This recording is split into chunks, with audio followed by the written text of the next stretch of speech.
Okay, I'm going to do this physics question.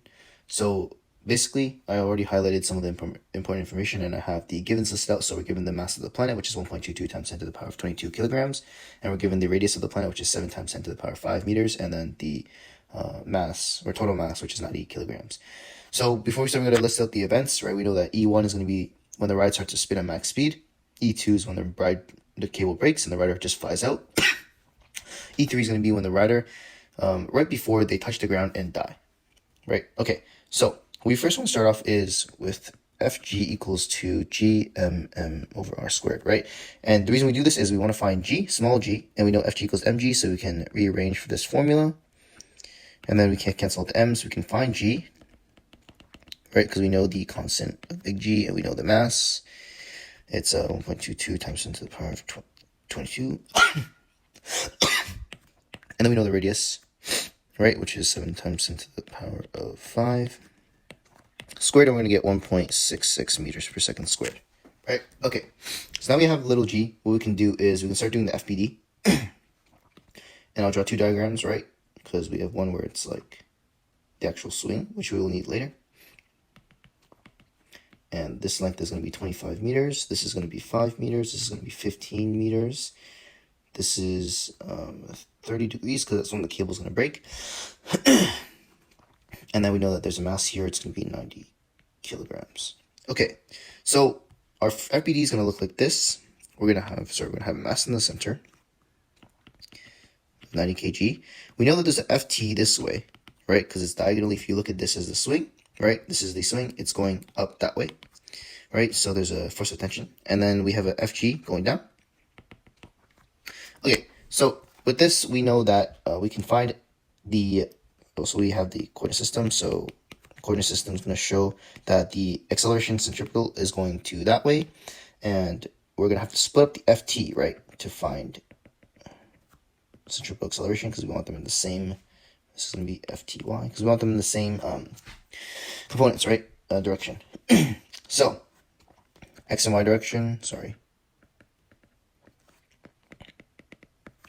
X direction is going to be FC equals to MAC. Y direction is going to be FTY minus FTG equals to 0. FTY is going to equal to FG. And then FTY is also going to equal to MG. Right, and then we obviously have both of those values. So it's just 90 times, what is this, 1.66, right? And then we obviously going to get about 149.4 meters, newtons. And FC is going to equal to MIC. FC is also equal to FTX equals to MAC. We can find FTX by doing this times tan 30. Right, FTY tan 30. Because if you look at this diagram, I didn't include the 30 degrees, but we can achieve the FTX by doing this, using this basic trick.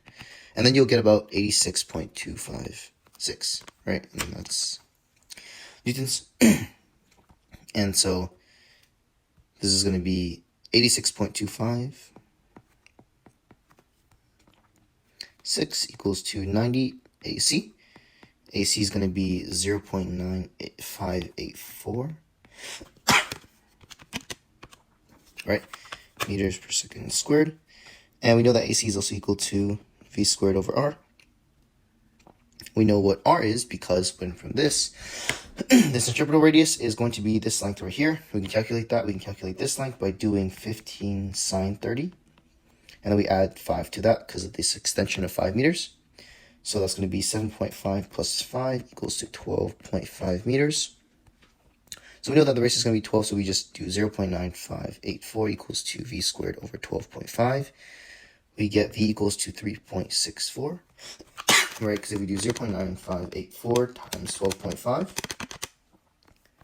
we get about 11 point, here, hold on, actually I skipped a step. V is going to equal to, V squared is going to equal to 11.98. V is going to equal to the root of that, which is going to be 3.46 meters per second. And then we're also going to get, this is going to be the velocity of when he flies out, right? So we can definitely use that.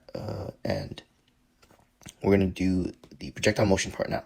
So we obviously set our x and y coordinates. Right, and we, for x direction, it's just d equals to vt, right, because that's what we're looking for, the d. And then for y direction, it's going to be the big 5, where we have v1 equals to 0. We have the a, or the g, whatever you want to call it, it's going to be negative 1.66 meters per second. We also have the distance. Actually, we don't yet, but we will in a bit. So what we do is, we know that the distance is going to fall. Y is this much, right? We have 25 meters, but we got to find this part. And we do that by doing 15 times cosine 30. And you get about 12.99 meters. We'll round it to 13 meters. And so we'll add 13 plus 25. And it will get negative, it'll be negative 38 because we set our coordinate system like that. So it'll be negative 38 meters from how far you drop down, right?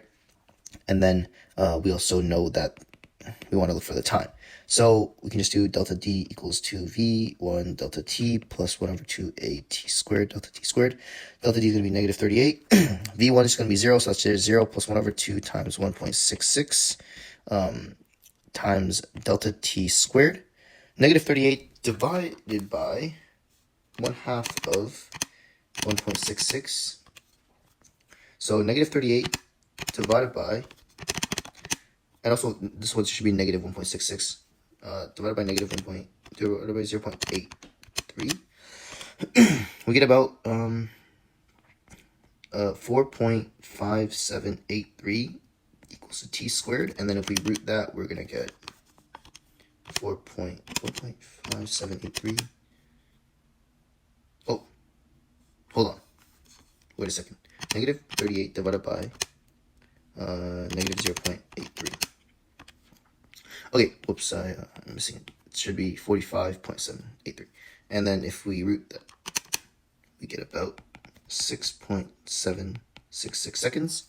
Okay, so now with that information, what we can do is we just plug it in for the d, right? This is the horizontal distance. We know our v, which is this, because this is when it shot out at max speed, right? And then we multiply it by the time, which is 6.766. And then we get 23.4 meters.